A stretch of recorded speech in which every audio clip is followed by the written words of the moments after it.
Hello, I'm Josh Russell, Director of the Georgia State University Creative Writing Program. Welcome to the second installment of the Department of English's events series, Muses.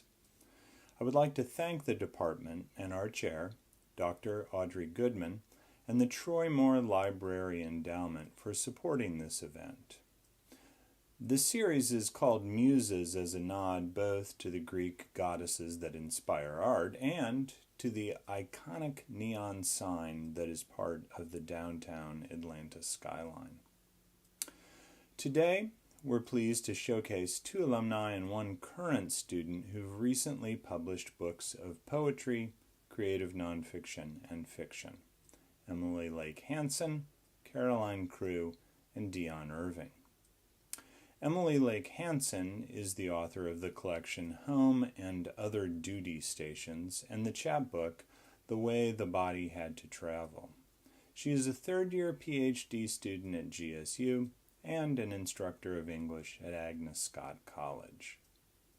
Caroline Crew is currently a visiting assistant professor of creative nonfiction at Warren Wilson College.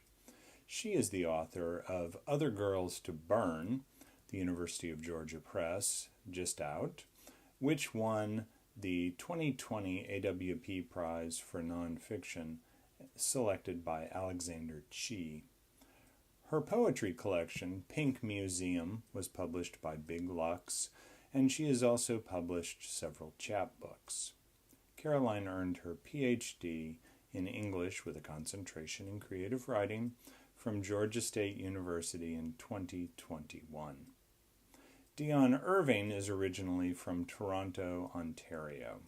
Her novel Quint is available now from 713 Books, and a short story collection, Islands, is forthcoming in 2022 from Catapult Books. She holds a joint appointment in the Creative Writing Program and the Initiative on Race and Resilience at the University of Notre Dame. She earned her PhD from Georgia State University in 2013.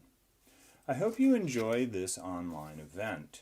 Muses is going to showcase both events that are offered just online and events that happen in person when that can happen, and then will be also archived online. Thank you. Hi, my name is Emily Lake Hansen, and I am a third-year PhD student at Georgia State University studying poetry.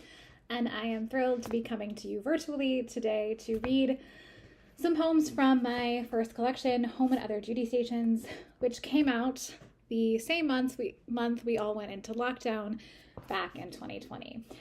So it's not necessarily a brand new collection, but it is sort of slowly making its debut in the world.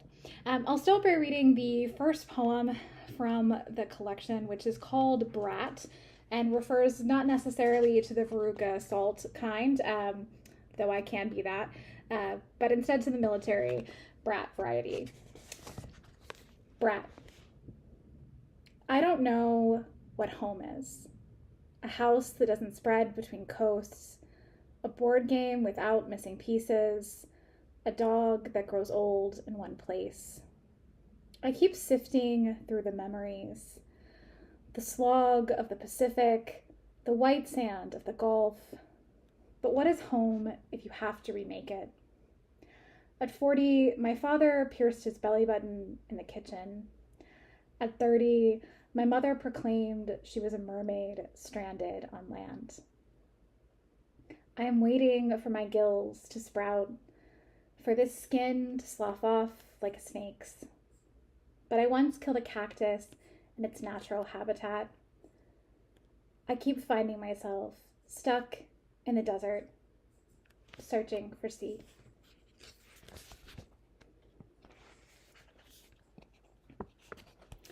A lot of the book weaves in and out of the places that I lived as a kid as a naval brat. So as I continue reading through some of these poems, you'll hear references to various houses and to the idea of a duty station as a kind of home. This next poem is called Mirage. I learned to swim inland. Somewhere in Maine, my mother took me to a lake, a round, sandy bottom thing shaded by trees. We called it a beach, as if we could make it so by naming it. If we called it love, then it was love. The first duty station I remember wasn't even on a coast. There it snowed in droves, and we lived in a house with green shutters, or at least I think they were green. My memory is broken sometimes, like a naval base without a sea. My father told planes where to land. My mother cried into her soup. I read fairy tales in the closet, and we called it home. At the lake, I swam out to a faraway dock. I cannonballed into schools of minnows. I shivered in my pink snow, the water cold like snow.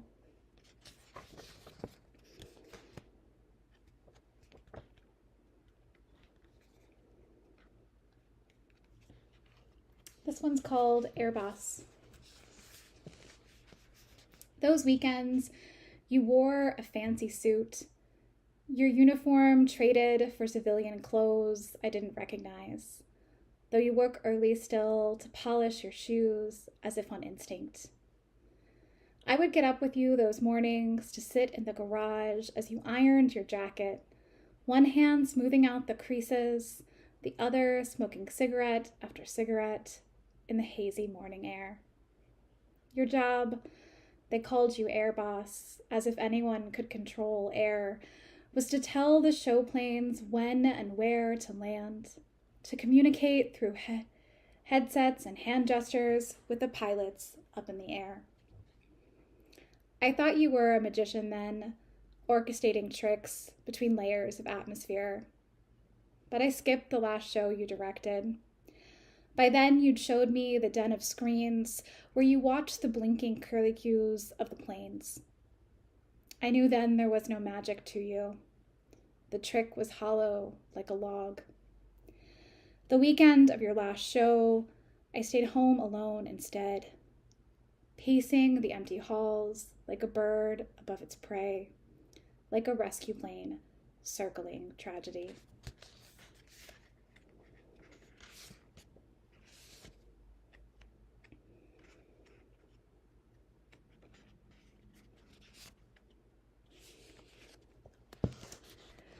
Next, we'll shift gears a little, and I'd like to read this poem called Wild. By the pool, we drink from buckets. You seek in shots when I'm not looking. Don't be a wet blanket, you say, but there are rules I'm still uncomfortable breaking. In the Gulf later, you spot a stingray and swing up closer. Look, you point with glee at his clouded body. I stay closer to shore, imagining what one must look like in the wild. If its fins seem like wings the way they do on TV, if from your vantage you can spot the end of its barb, if you can tell from closer whether its mouth opens slowly or quickly to catch the minnows beneath it. Does it even eat fish? Years back at some sad sea park, I tried to get closer. I wore a snorkel suctioned to my face, green fins on my feet. I took a step into the shallow tank. All around me, rays swam about, their fins overlapping into one gray mass. The instructor said, "Go ahead." She pointed to the deeper water, to the rays and sharks making a home out of captivity. I watched from the edge, as if held there by invisible string. You planted it years ago. Unable to jump out, my legs all liquid and jelly. I mustered my strength to reach a finger out and touch a spongy wing. It felt cool and slimy, the residue like a word on the tip of my tongue.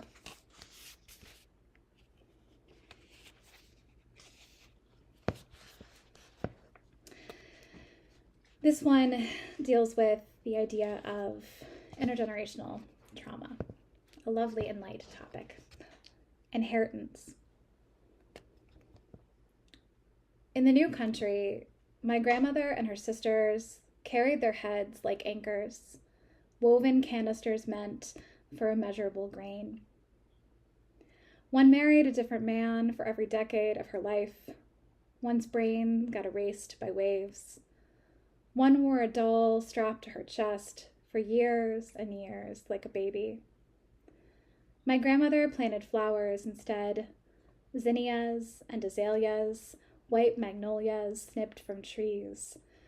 She called them out by color, standing in her nightgown in the daylight, her hands perched like birds on her round hips.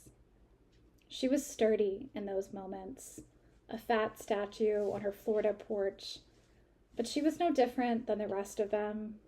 Crazy women raising crazier daughters, their Ukrainian names dropped at the border. In college, I visited an exhibit on genocide and cried like a baby. Where does crazy come from? For years, my grandmother's parents grew food they couldn't eat. Rationing, they called it. Punishment. My mother's sister beat her when she went crazy. My mother swallowed too many pills when she decided she didn't want to live. I take Zoloft in the morning. I drink too much beer. At the exhibit, there were pictures. Bodies and bodies and bodies that couldn't escape.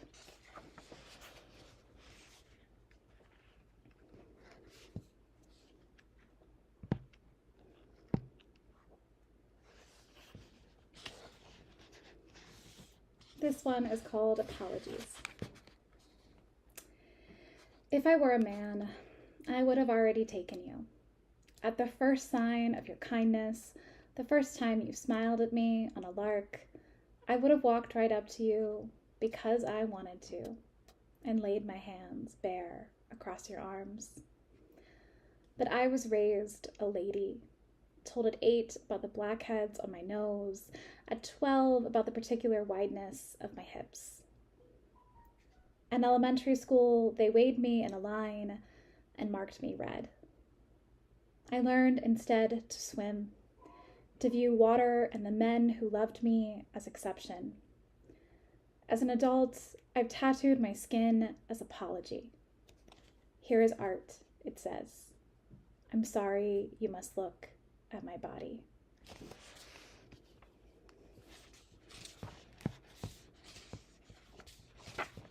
Maybe something a little more fun.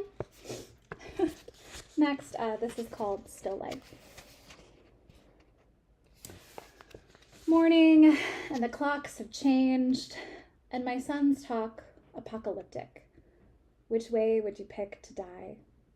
The kitchen table invaded by monsters. Things are noisy, and it's still not dawn. Outside, birds awake too, and I try to name them. Wren and robin, cardinal and finch, all morning, flit and chatter. I grew up in quieter houses, only the din of TV, the humming Santa Ana, suppers with vegetables steamed of sound.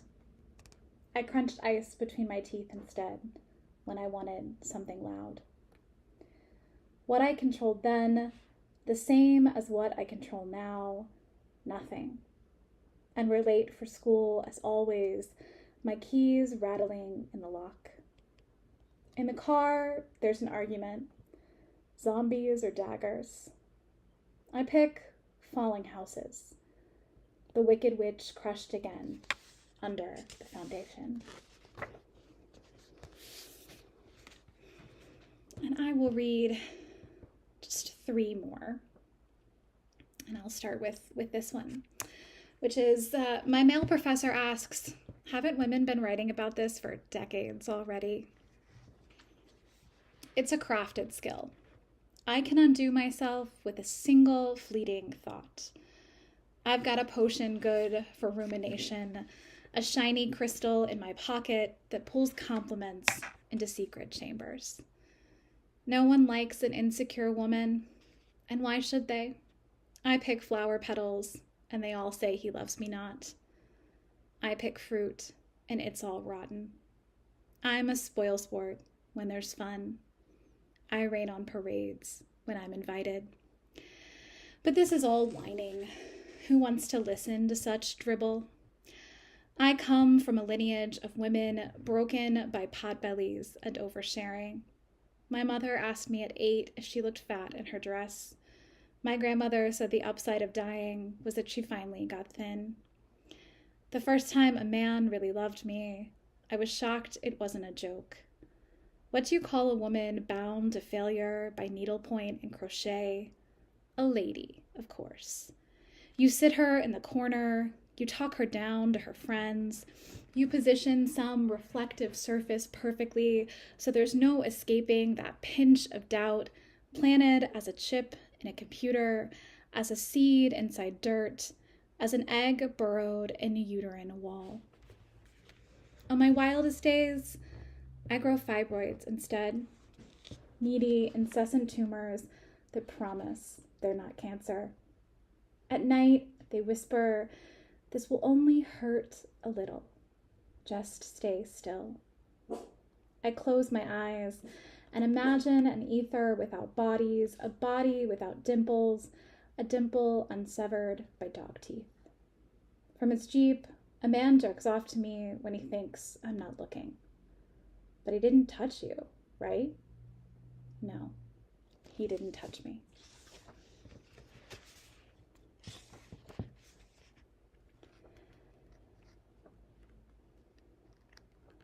I'll end with just two more.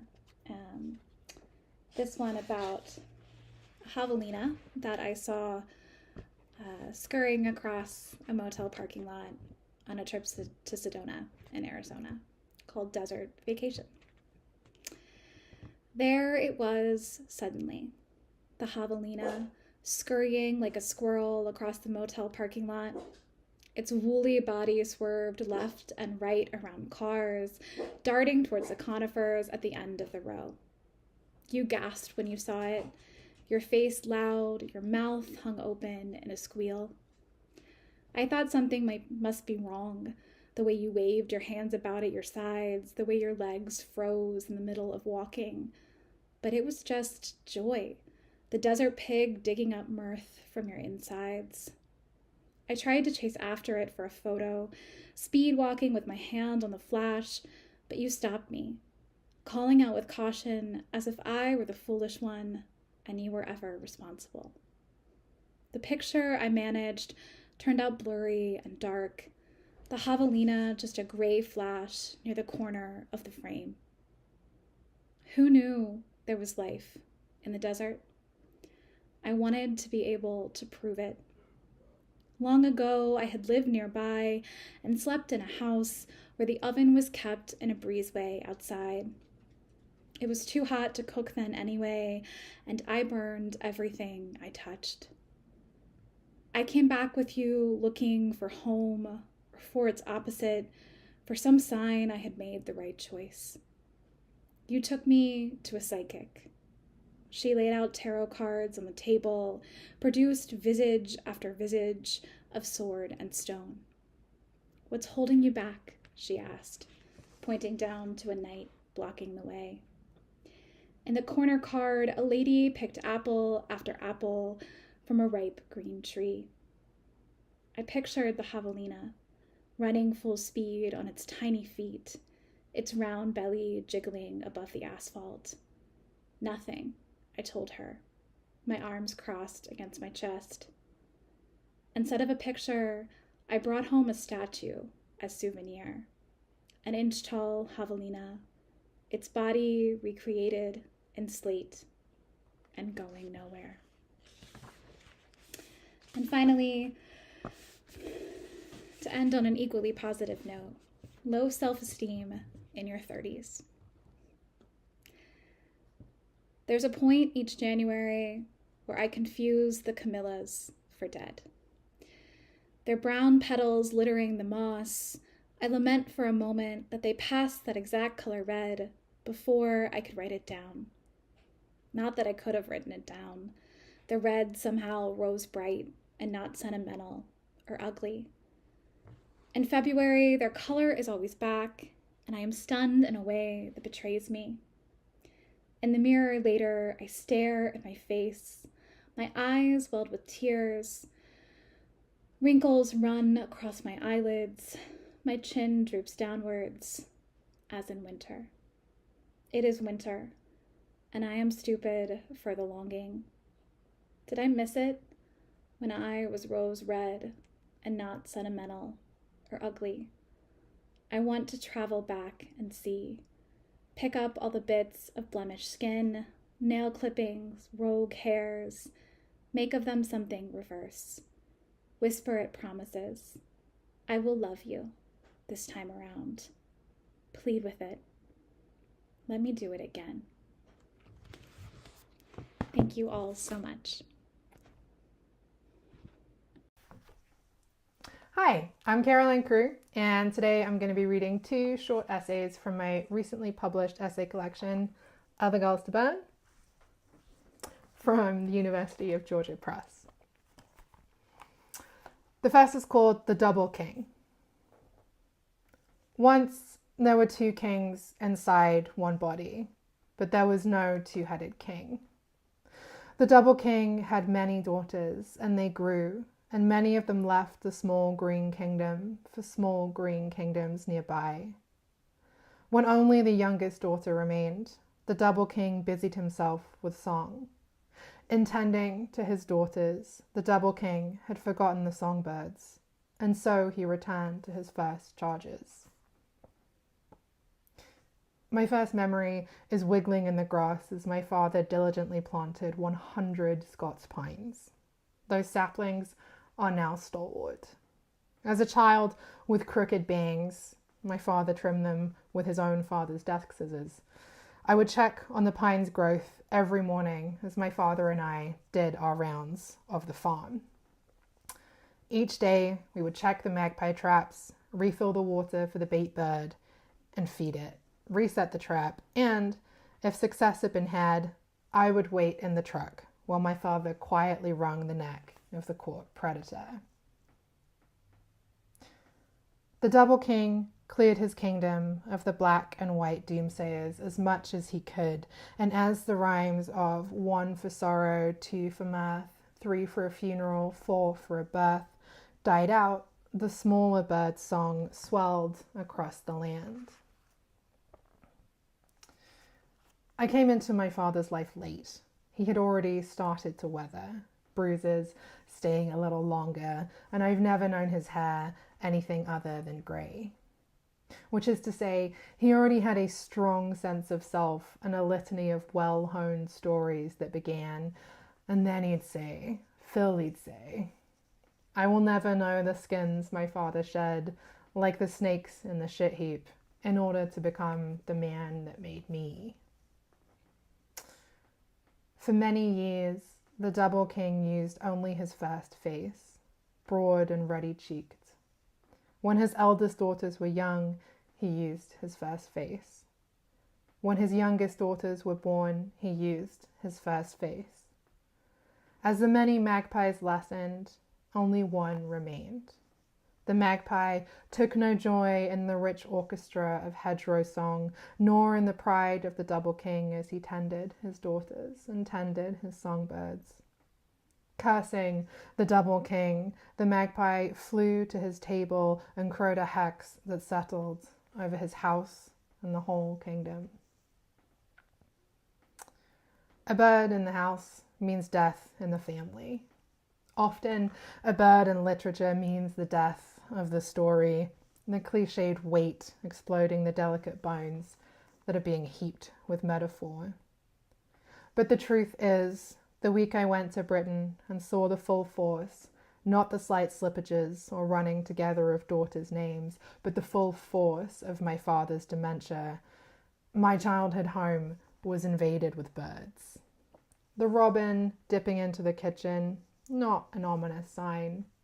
Then the panicked swallow orbiting the light in my bedroom. I threw a towel at it, waved a book, tried to be air traffic controller. and not flinch from its billet body, and finally it dropped behind a decrepit rocking horse.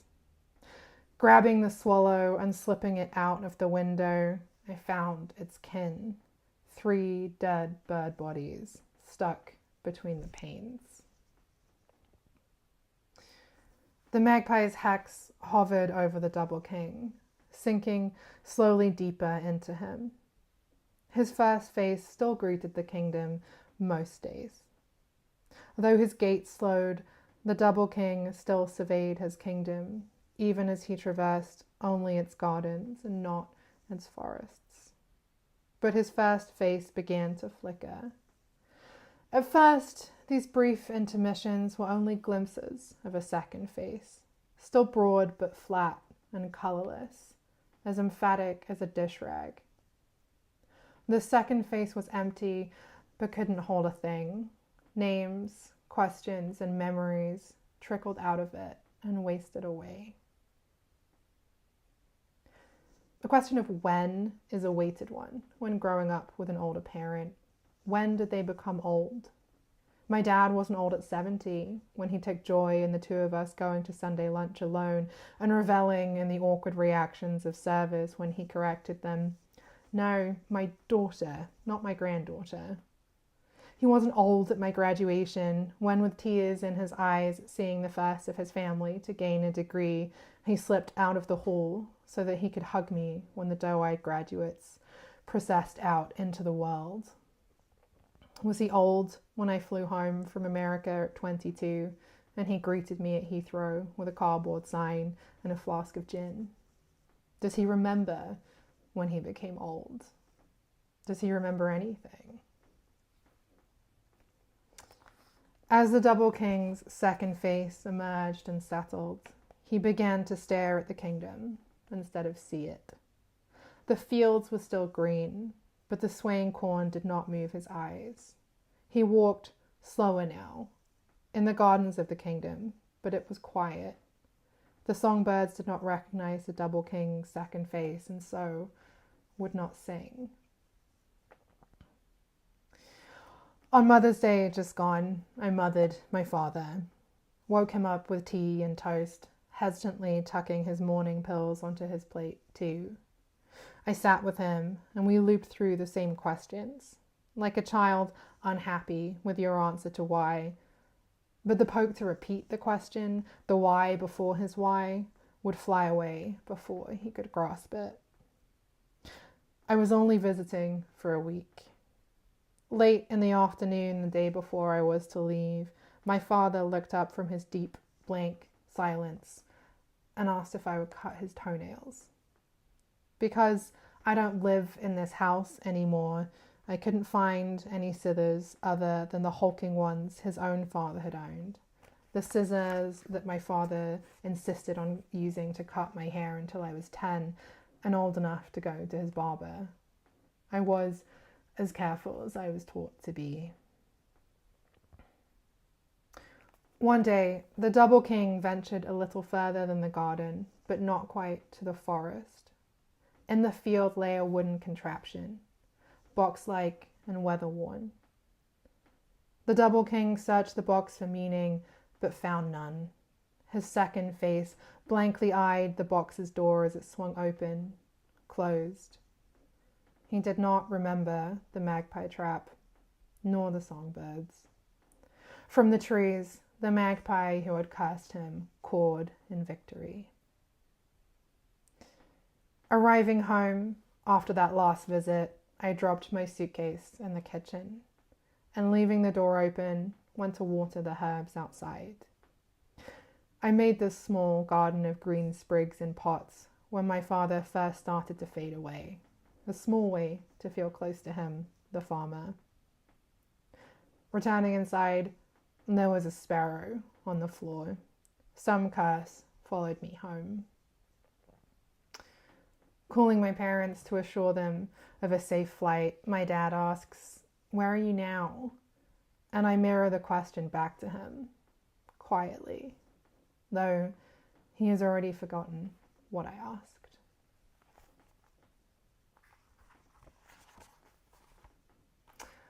So the second essay I'm going to read today is in the form of a single sentence, and it is called Boys on the Radio. Okay, so there's Orpheus, and the beasts lay down, and the birds adore him, and he actually seems like maybe an okay guy, doubting aside. But you have to ask exactly what happened when Eurydice followed him back from Hades, no question.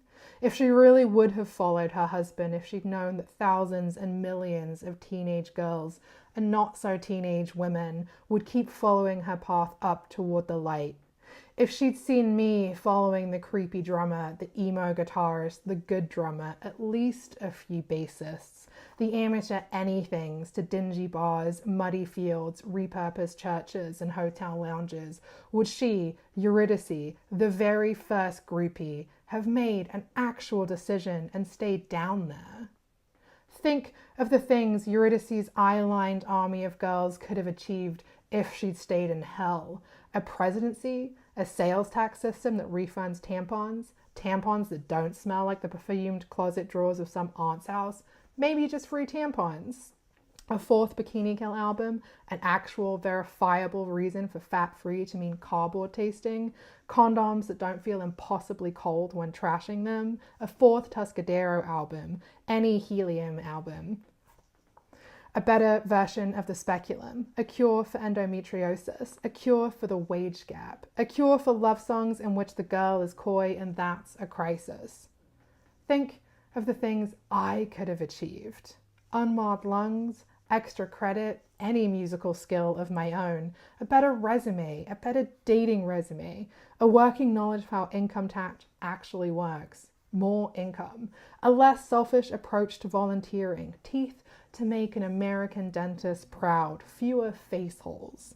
Staying in hell and getting shit done, isn't that more punk than sneaking into gigs when you're a kid and dating an older guy when in fact you aren't the one moving anywhere? Your body is being dragged down into a pit where you don't question why a 15-year-old in fishnets isn't ID'd at the bar, or why an almost 30-year-old man is dating a 15-year-old, and nobody mentions the word statutory or thinks to gently take you aside in the dank basement club bathroom where the toilet doors are long gone but that scratched out graffiti has been layering phone numbers on the wall since the 80s and say, honey, let's talk.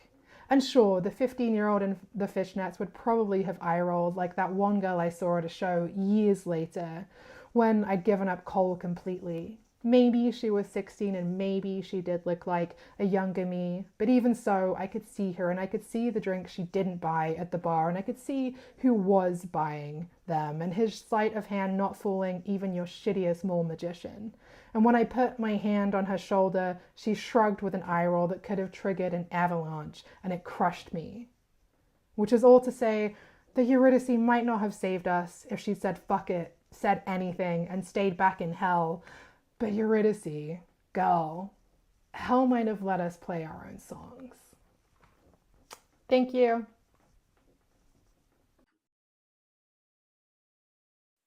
So thank you so much to Josh Russell for inviting me, and thank you to the Georgia State Creative Writing Program for having me read. I'm going to read for you tonight from my new novel, Quint, which is out from 713 Books. And I actually started writing this novel when I was a graduate student at Georgia State. So it's really nice to be able to read here, even if it is virtually. So the novel's based on a true story, which is the story of the Dionne quintuplets, who were born in Canada during the 1930s. And the Canadian government took them from their parents and built a theme park around them in Northern Ontario, where they were put on display and people could come and see them. So the novel is kind of the basis based on that story, and but fictionalizing it and moving the story ahead in time a little bit. One of the things that I did in terms of being able to tell this story was tell it from multiple different voices. So that the novel is almost kind of like a scrapbook of the story. And so you hear various different voices, the voices of the parents,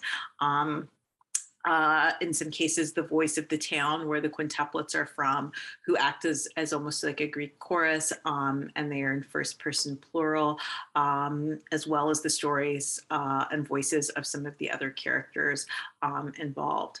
The character that's probably furthest out of left field is the character of the sixth sister of the quintuplets. And this was something I found during my research, that the mother thought she had passed another baby at some point during her pregnancy.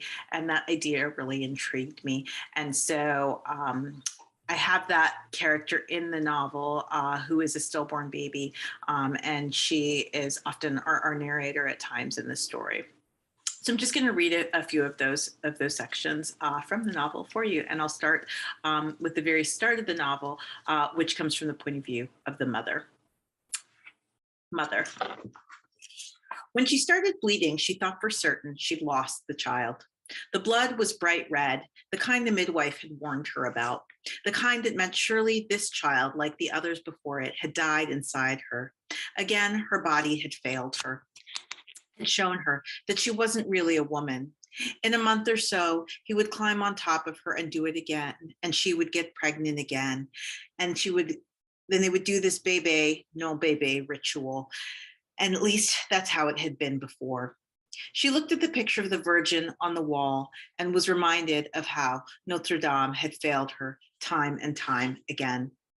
So she was surprised an hour later, after she had hoisted her mass into the kitchen for water, she felt that flutter, the hint of an elbow or knee, she couldn't be sure, pressing against her from the inside, the thing that told her that this was life. She looked again to the picture of the Virgin Mary hanging over the bed. She could see her from the sink, like the Virgin was calling to her, like she was beckoning her, and she floated wet hands back onto the bed where she spent most of her days. The next thing she remembered, he was shaking her, and when she opened her eyes and saw him, her husband, standing there, it was like she had been waiting for him all her life, or at least waiting for someone like him. "Are you all right?" he kept saying, and then finally, "Answer me." "Yes," she said, of course. But she couldn't get up, couldn't sit up in bed. She remembered the blood and her hands flew between her legs. She drew that hand up to her face to inspect it for any hint of red, but there was none. "What is it?" he asked, the hard edge in his voice gone. He sat at the end of the bed, smoking a cigarette and watching her. "There was blood today, earlier, but I think I felt the baby move after that." He stared at her with large, unblinking eyes, and she couldn't tell what he was thinking or what he understood. This happens with cows too. He dropped a bit of ash on the floor, and she tried to imagine when and how she would be able to clean it up. Sometimes they bleed a little at first, a little blood, but then later on a perfectly healthy calf. There were only 2 rooms in the little house, and his cigarette smoke filled them both. She wanted badly to open a window, to breathe in clean, crisp January air that cut right through her lungs in a way that both stung and felt delicious. He got up finally and went into the front room, lighting a second cigarette on the stove, a wedding present ordered from Sears and Roebuck. It was the newest thing in the house and took cord after cord of wood to heat. And while the house was wired for electricity, money came too infrequently to leave it on. She watched him pull a hunk of bread from the larder and slather it with butter. She wondered if the Virgin's husband ate like this, sloppily, hunched over the sink, like an animal. No, he didn't. She knew that. Even though Joseph knew that the Virgin wasn't carrying his child, he was attentive, devoted, and gentle. He wouldn't smoke a cigarette in front of her. He wouldn't jam bread into the gaping maw on his face, never offering her a bite. She could see him from the bed, wiping the knife on the seat of his trousers after each slice, and she felt the bile rise in her throat. She turned and vomited all over the floor, feeling the heat from the contents of her stomach splash back onto her face as she retched and retched. And when she finally stopped, when she looked up, he was just standing there, staring at her. "What should I do?" he asked, still clutching the butter knife. "The doctor," she murmured. "You better call the doctor." And then it all went black. Temiskaming. Our town was 2 hours north of Toronto by motor car, but it might as well have been another planet. It was one of those company towns. Every pebble, every house, every bit of bread and butter, the property of the Canadian International Paper Company. If you worked for paper in Temiskaming, you worked hard, but if you didn't, you never had enough. Some of us ate, lots of us didn't. Because Temiskaming was a factory town and because it was mostly French and mostly Catholic, it wasn't even ever a tourist destination. It was not the gateway to the north like North Bay. No vacation cottages, no pie stands, no lake to swim in. There was nothing in Temiskaming but loggers and employees of the paper mill and a handful of farmers. If it hadn't been for the quince, you'd have never known its name.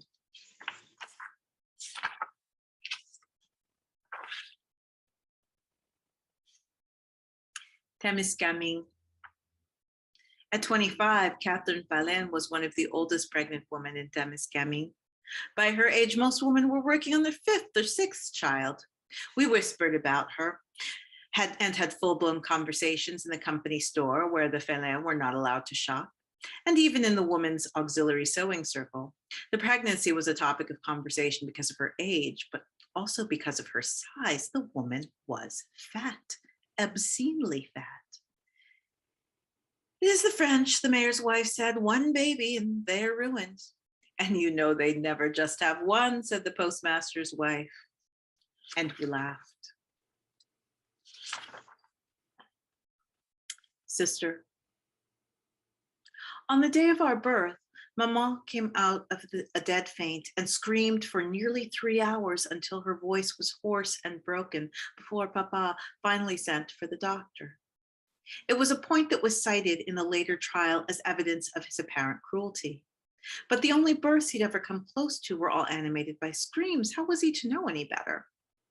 Dr. Lefebvre arrived just before the birth of the first. He grimaced at the shrieks and quickly washed up in the cracked metal basin in the kitchen before attending to our mother. News stories say a lot of things, and some of which is invented or imagined. But I was there, and I will tell you that our births were far from hygienic, far from miraculous, and far from quiet. The moment our tiny bodies came into the world is now the stuff of legend. The branch that scraped the window pane, the towels used to wipe us, the way the last child's cries, my cries, filled the room, all became the cornerstone of what would become a thriving gynecological practice. I came last and let out one small cry, the rallying moment of my life before I died right there in Dr. Lefebvre's hands. And he wept, both for me and for the miracle of my sisters. I know of the doctor's many sins, of the blackness in his heart, but this isn't his story. And while his tears were for me, they were remarkable because they were the only ones that came. He handed me to my father and never gave me another thought beyond that day. By the time I arrived, my mother had fainted and my father was in the corner on his knees praying fervently to any saint who might help them, and then to God himself, quietly at first, and then louder yet. Later, Lefebvre would take too much credit, as though he himself had conceived us. But in that moment, he said, "My God, it must be some kind of curse," and stood staring for a moment before he even thought to cover my sisters' tiny bodies. My 5 sisters were placed in a wicker basket by his nurse, who arrived around the time that Calandre, the penultimate sister, made her appearance. I was the runt, weighing in at a little under a pound. Blankets were heated in the oven by the nurse, who turned up shortly after the doctor to keep my sisters warm, while my father wrapped me in butcher paper and went about burying me in a fairly shallow grave near a sycamore behind the house where now sits a museum dedicated to my sister's birth. He was the only one who knew I was there. The burial was without ceremony or sentimentality, was without much thought at all. He placed me there delicately, but beyond that gentle gesture, my father never extended any other kindness. He heaved a mound of dirt on my body and went about his day and for his life. For this, I never forgave him. The basket with my sisters was set in front of the open oven door to keep them warm, and one by one they were taken out of the basket and massaged with olive oil by the nurse. They perked up at the touch, their hearts beating double time when the doctor or nurse laid a finger on their doll-sized bodies. Our parents didn't lay a hand on them for over 2 days. The doctor was worried about contamination because my sisters looked so small, so fragile, barely resembling life at all. My sisters weren't charming at first, as it was later claimed. Their heads were misshapen after being wrenched from our mother's womb, and they suffered from jaundice, making them look more like overripe squashes than children. But there's no photographic evidence of such things. The doctor prescribed water sweetened with corn syrup every 2 hours for the first 74. By then, he had called in the local wet nurse. On their second day in the world, my sisters were moved to a slightly larger basket. They had 3 hot water bottles, which were enough to cover all 5, laid across them to keep them warm. The doctor, his nurse, and the midwife kept a vigil. They prayed to Mother Mary, to Saint Gerard, to God himself, to please save these poor little unbaptized souls. No one knew to say any prayers for me. The nurses and doctors took turns watching them, the vigil constant, uninterrupted. And when it became apparent that the job of feeding my sisters would be too much for our mother, even with the help of any wet nurse, the doctor invented a formula of milk, boiled water, 2 spoonfuls of corn syrup, and a drop or 2 of rum, a concoction fed to my sisters using an eyedropper. Each of them clamored for life and food in a way that eluded me. I was jealous then because they had achieved what I never could. So I'm going to skip ahead a little bit to get to a point where we are already at Quintland, which is the theme park that is built around the girls. And this is also from the point of view of the sister. Sister. There was no warmth, no evidence even that small children lived at Quintland. It was sterile in all ways and as carefully constructed as a stage, an open canvas onto which my sisters were meant to perform, to dazzle, and dazzle they did. They dazzled so well that during the first year of operation, the number of Quintland employees nearly doubled to deal with what felt like a constant stream of visitors into the park. The gates opened at dawn and didn't close until my infant sisters were put to bed at 7. There was a barrage of nurses and nannies. There were groundsmen, liverymen, laundresses, and cooks. There were the girls who pulled the tickets at the gates and the young men, still too young for war, who took pictures and sold hot dogs and ran the chip wagons throughout the grounds. Even though the observation complex was made to look like a nursery, it was really more like a television studio, with walls lined from floor to ceiling with double-sided glass and the skylights throughout that let in some glimpse of the outside world and natural light. Something like a cage, something like a fish tank. As babies, my sisters would stick their faces up against the glass. They would peer at themselves with wonder, not understanding their own reflections, mistaking their own faces for another sister. Sometimes I like to think it was me they looked for. They pressed their noses to the mirror, sometimes all at once, as they grew past the chair rail that cut the mirror in half. They peered into it, seeing all 5 iterations of themselves. My sisters stared with the same wonder with which the world would look back at them from the other side of the glass. It was Madeleine who heard your voices first, as she pressed the whole of herself onto the slick, flat, reflective surface. She heard you say, "Wasn't that one a little ham?" She heard the chorus of laughter that followed your comment, and she jumped back from the mirror, both frightened and curious. Even though my sister couldn't use language to explain to the others what she'd heard, she pointed to the glass, and the other 4 understood somehow. They didn't understand in that moment that people were there, but they understood enough to be wary, to be careful. My sisters slept there, had their meals there, dressed there, and when the weather was bad, they played there as well. In the morning, a nurse roused them. They brushed their teeth, so much better if they could do this in unison. They had their hair brushed, and they were dressed by the army of nurses and nannies who oversaw their care. As my sisters grew, they remained perfectly identical, except for Anglette and her mole, which she was made to show off once in a great while to prove the fickleness of Mother Nature. It was on display when they were made to change in the nursery in front of the mirrors. Nothing indecent, of course, but they were daily marched in wearing initially diapers, then baby bloomers, then panties and little girl undershirts to be patted and dressed in 5 identical outfits.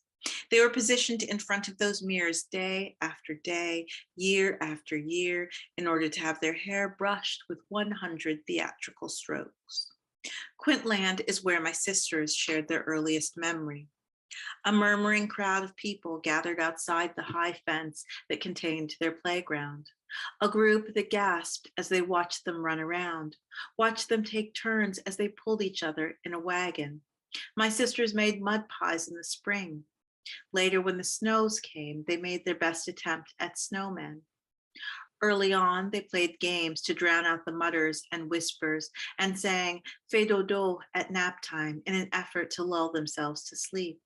Eventually, they would just pretend to sleep.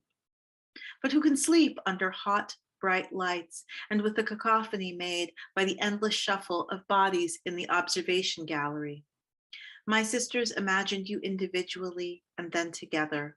As the throng of you watched them, they knew that fascinated, you watched them playing, making their beds, and eating pancakes slathered with bee brand golden corn syrup that Reese Osborne wanted you to buy, even though everyone knows real Canadian babies only eat maple syrup. One of his lesser sins. As my sisters grew, they peered into that mirror more and more frequently and intently. And if they stared hard enough, they could conjure your faces, could feel your gaze. The glass was two-sided, but wasn't well soundproofed. They heard the coughs, the squeak of new patent leather shoes on tile, and you disciplining children on the other side of the glass. My sisters heard you every day, nearly all day. The disgusting hacks of those cold-ridden in the wintertime, the wet sneezes of those visitors not accustomed to the Northern Ontario wildflowers in the summer, and the whispers. You always seemed to be whispering. Those hushed voices would haunt my sisters. They could hear you when they were awake, when they were asleep, all of it. Even the gasps of "my God" and "sweet Jesus" became white noise, and then became nothing at all. My sisters heard when you were there and when you weren't. In some ways, the latter was worse. Thank you so much.